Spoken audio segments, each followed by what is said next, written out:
दिया है, बराबरी का संदेश दिया है और समाज के जो आदर्श हैं, आदर्श भाई, आदर्श पिता, आदर्श बेटा, आदर्श पत्नी और आदर्श समाज कैसा हो, उस सबके उदाहरण जो है रामायण ने स्थापित किए। उन्हीं उदाहरणों की वजह से हिंदू समाज के वो आदर्श हैं और यही मेरा मानना है कि भगवान वाल्मीकि पूरे हिंदू समाज के प्रिय हैं। और आप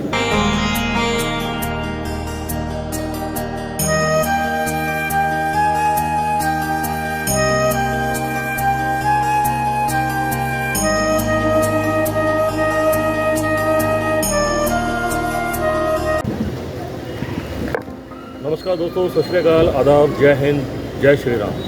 आज मैं हमारे क्षेत्र कोटला मुबारकपुर में आया हूँ, जहाँ पे विनोद करोते जी द्वारा जो संयोजित कर रहे हैं वाल्मीकि जयंती, उसको कवर करने के लिए।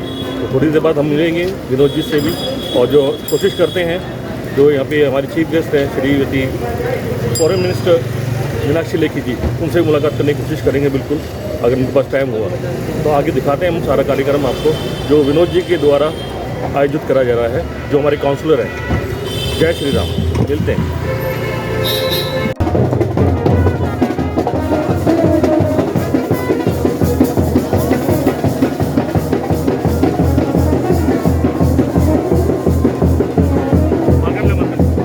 तो हमारे समक्ष आ चुकी हैं फॉरेन मिनिस्टर मीनाक्षी लेखी जी। आइए उनका स्वागत करते हैं।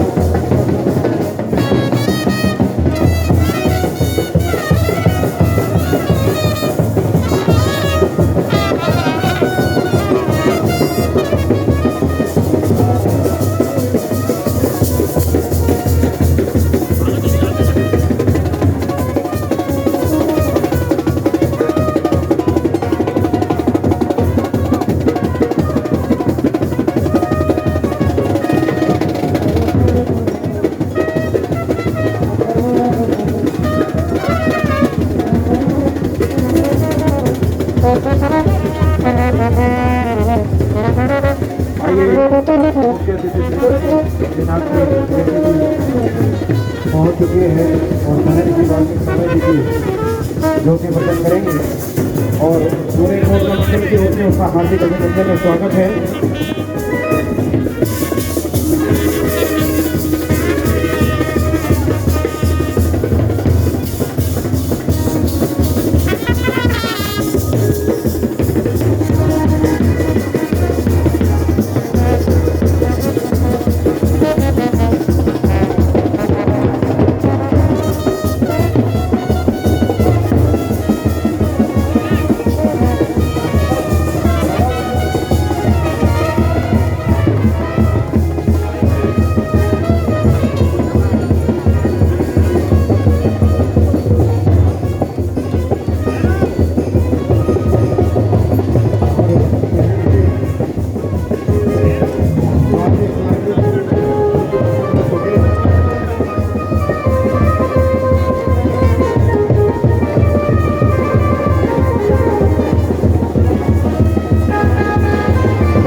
ताली बजाओ सब, जोरदार तालियां।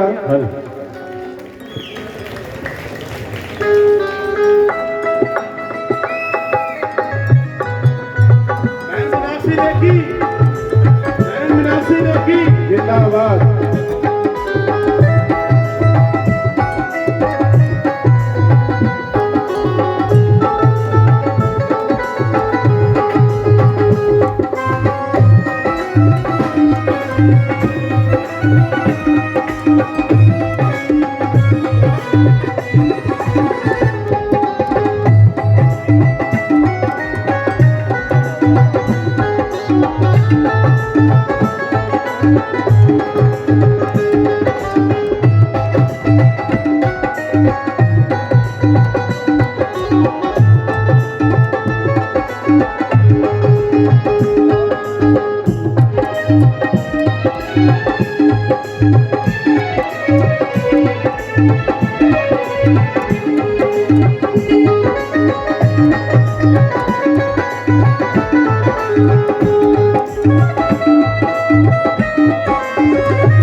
नहीं आप ऊपर ही बैठो।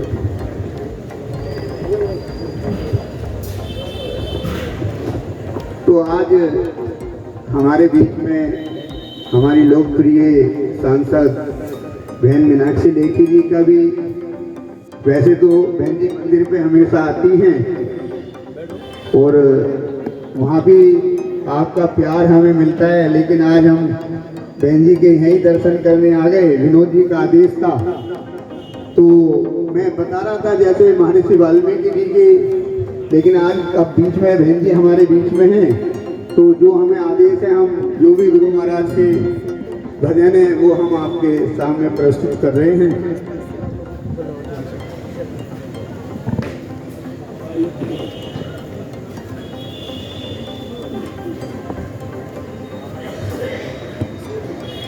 मेरा रिहाइश है, मैं यहाँ रहती हूँ, ये मेरा वार्ड है और मेरे वार्ड के सभी जाति धर्म को मानने वाले सब लोग यहाँ उपस्थित हैं और भगवान वाल्मीकि जी में जिन्होंने बराबरी का हम सबको कर्म सिखाया, उनके प्रति श्रद्धा रखते हैं। इस सब के लिए आप सब भी धन्यवाद के पात्र हैं। समाज से बुराई दूर करना, और ख़ास तौर पे आप सोचिए कि सीता जी ने जब अपना परिवार, जो महारानी थी वो तो अयोध्या की, और जनक जी की पुत्री थी, जब अपना परिवार छोड़ा तो कहाँ गई वो?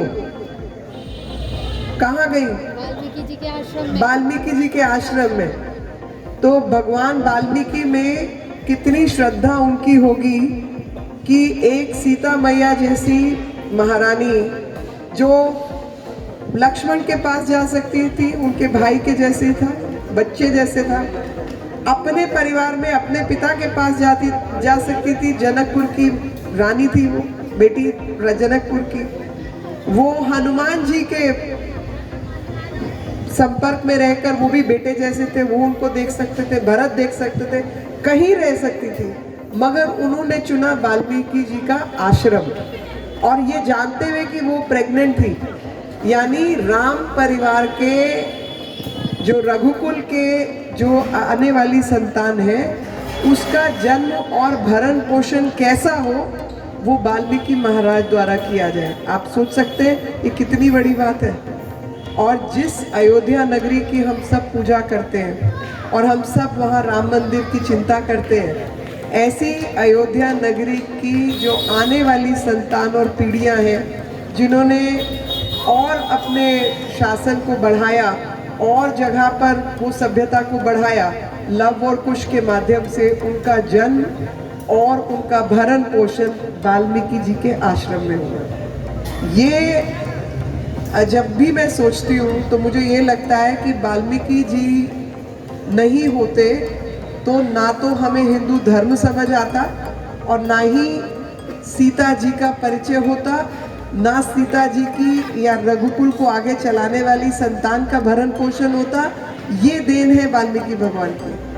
और इसीलिए अगर हिंदू धर्म की कोई आधारशिला है तो वो वाल्मीकि जी है। और ये मैं बहुत सोच समझ के ये बात कह रही हूँ। और मुझे लगता है कि सनातन परंपरा को अगर आगे रखना है, भेदभाव, ऊंच नीच, इन सब चीज़ों को समाप्त करके मनुष्य को मनुष्य के कर्म और मनुष्य का मनुष्य होने की वजह से मान सम्मान का ध्यान रखना होगा। और तभी भारतवर्ष आगे बढ़ेगा और तभी हिंदू धर्म का सही मायनों में पूर्ण हम लोग सनातनी भाव को पूरा कर पाएंगे। तो आप सबसे यही विनती है कि भगवान वाल्मीकि को पूजनीय मानते हुए समाज से ऊंच नीच का भाव समाप्त करने का प्रयास, महिलाओं के प्रति अपना भाव अच्छा रखने का प्रयास, और हिंदू धर्म का जो सबसे बड़ी पहचान है वो उसका परिवार का सिस्टम है। उस परिवार के सिस्टम में जैसे सीता जी का उदाहरण मैंने दिया, तो यही बात आती है कि कोई महिला, कोई स्त्री पत्नी हो तो कैसी हो, सीता जैसी हो, उदाहरण है ना। भाई हो तो कैसा हो, भरत जैसा हो। बेटा हो तो कैसा हो, राम जैसा हो, जो बाप के पिता के एक इशारे पर राजपाट छोड़ के जंगल चले गए। सब धनुर्धारी थे, इतने कुशल थे युद्ध में कि रावण जैसे को उन्होंने वानर सेना से हरा दिया। वो चाहते तो अयोध्या पे कब्जा नहीं कर सकते थे। उनका तो राज तिलक तय था और अयोध्या के लोग उनको इतना पूछते थे, मगर एक माता पिता के इशारे पे सब कुछ त्याग कर छोड़कर चले गए। आज की तारीख में मैं कहना नहीं चाहती इस मंच से, लेकिन मेरे को ऐसे ऐसे किस्से सुनने को मिलते हैं कि जहाँ पर बेटे अपने बाप की बनाई हुई संपत्ति से बाप को बाहर कर देते हैं, बिजली का मीटर कटवा देते हैं। किस तरीके की हरकत करते हैं वो शर्म वाली बात है। और इसीलिए मैं ये कहती हूँ कि रामायण के समय पर और आज के समय में जो अंतर है सतयुग और कलयुग का, वो आधार लेकिन हमारा वही है। हम सभी चाहते कि जो उदाहरण रामायण ने स्थापित किए वो उदाहरण हमारे सबके परिवारों में आज भी समाज में रहे, और समाज कुशलता से उस प्रकार का जीवन जिए जो सतयुग वाला जीवन है। जीना कठिन है लेकिन आदर्श आज भी वही है। और इसीलिए मैं मानती हूँ कि वाल्मीकि भगवान आधारशिला सनातन धर्म की, हिंदू धर्म की अगर किसी ने सही मायने में समाज को दी तो उनका नाम भगवान वाल्मीकि है। और आज का दिन आज का दिन उनकी जन्म तिथि के रूप में हम मनाते हैं। शरद पूर्णिमा, अश्विन पूर्णिमा भी कहते हैं। और आज ही का दिन इतना महान दिन है कि आज के दिन जो भगवान बुद्ध हैं वो भी स्वर्ग से उतरे थे और अपनी माता को उन्होंने दर्शन दिए। आज ही के दिन उन्होंने संघ में महिलाओं को एंटर करवाया था कि महिलाएं भी संघ में जा सकती हैं। और उस समय में भारत की ये दिशा थी और दशा भी ये थी कि सबसे बड़ा कोई है तो वो गुरु का रूप होता है ना। किसी भी धर्म में गुरु तो सबसे बड़े मान्य होते हैं। तो महिला गुरु हो सकती है। आप बताइए हिंदू धर्म के अलावा कौन सा धर्म ये कहता है? कौन से धर्म में महिलाएं गुरु हैं? पर हमारे यहाँ तो महिला गुरु हो सकती है। मानते हैं ना? हमने माता अमृतानंद माई का नाम सुना, निर्मल जी का नाम सुना, बहुत सारी ऐसी हमारी गुरु महिलाएं हुई, जहाँ पर हम महिलाओं में भी वो सात्विक तत्व और वो सनातनी तत्व को पाते हैं और महिलाओं का भी बराबर से मान सम्मान करते हैं। और भगवान के रूप में तो अभी आपने नवदुर्गा की पूजा करके रामनवमी मनाई ना। और यही अंतर है कि महिला पुरुष का हमारे समाज में अंतर नहीं है। इसीलिए अगर आप महिला के रूप में मेरे को यहाँ खड़े हुए देखते हैं बात करते हुए, तो सब लोग सुनते हैं ना बात, कोई ये तो नहीं कहता ये औरत कहाँ से आ गई, ऐसे तो कोई नहीं बोलता ना। और महिला नेतृत्व का भी मान सम्मान किया जाता है। इस सब की आधारशिला हमारे पूर्वज हैं। भगवान बुद्ध का मैंने आपको उदाहरण दिया, मैंने आपको वाल्मीकि रामायण के कई उदाहरण दिए, और ये सब कुछ संभव हुआ क्योंकि हमारे पूर्वजों ने ऐसे गुण हम सब में डाले। बहुत सारी कुरीतियाँ समाज में आई, कुछ कुरीतियाँ हमारे समय में भी आई हैं, जिनको समाप्त करना हम सबका कर्तव्य है, और तभी हम अपने आप को सनातनी हिंदू कहलाने के लायक होंगे। और वो कुरीतियाँ समाप्त होनी चाहिए। आप सबसे यही विनती है कि अपने व्यवहार में अपने अंतरात्मा से बात करते हुए जो भी आप लोग बराबरी का हृदय से पूरा करें, ऊंच नीच के भाव को समाप्त करें, और भगवान वाल्मीकि द्वारा रचित रामायण की अगर हम पूजा करते हैं तो उनकी हर संतान को बराबर से मान सम्मान दें, उसमें कहीं कमी नहीं आनी चाहिए। और इसीलिए मुझे राजनीतिक बात कहूँगी तो कोई बुरा मत मानिएगा। राजनीतिक उदाहरण हमारे प्रधानमंत्री जी हैं। माननीय प्रधानमंत्री जी ने बनारस में जब घाटों की सफाई और सफाई अभियान उन्होंने शुरू किया, तो स्वच्छता अभियान उन्होंने कहाँ से शुरू किया? वाल्मीकि मंदिर, दिल्ली, राष्ट्रीय मंदिर जिसको कहा जाता है, वहाँ से उन्होंने उस कार्यक्रम की शुरुआत की। और बनारस में जितने हमारे वाल्मीकि समाज के भाई बहन थे, जिन्होंने वहाँ पर, और आपने देखा हर समय समाज की ज़िंदगी बचाने में, खासतौर पे कोरोना के समय पर उनका कितना बड़ा रोल था, उन सबके पैर एक प्रधानमंत्री ने अपने हाथ से धोए। आप मुझे बताइए कोई आज तक कोई प्रधानमंत्री भारत का ऐसा हो तो। और ये तभी संभव है जब उनका विश्वास पूर्ण रूप से वाल्मीकि जी द्वारा स्थापित बराबरी के समाज के प्रति है। वो बराबरी का भाव केवल रखते नहीं है, उसको जीते हैं, और वो उदाहरण उन्होंने स्थापित किया। और आज तक अपने आप को सेवक का ही नाम दिया, कभी शासक का नाम नहीं दिया।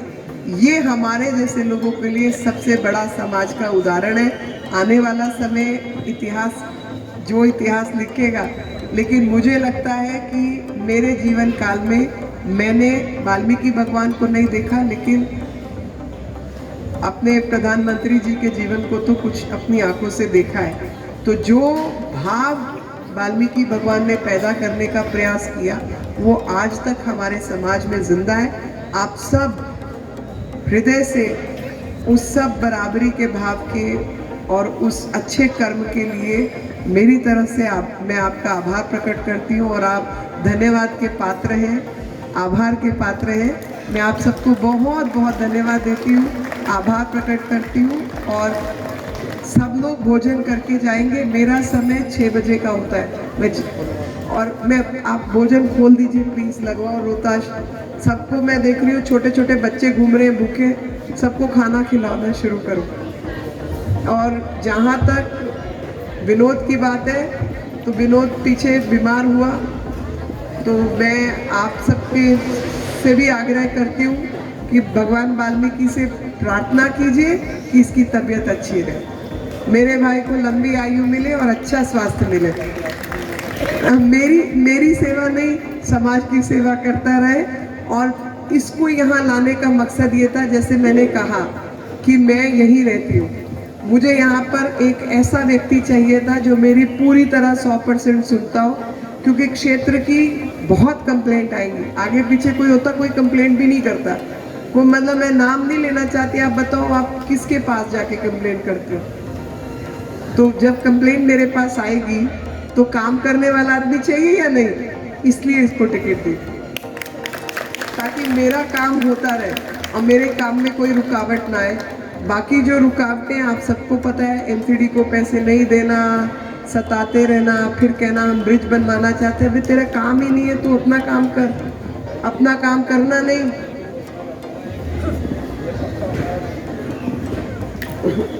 मैं फालतू बातें नहीं करती, आपको पता होना चाहिए भाई साहब।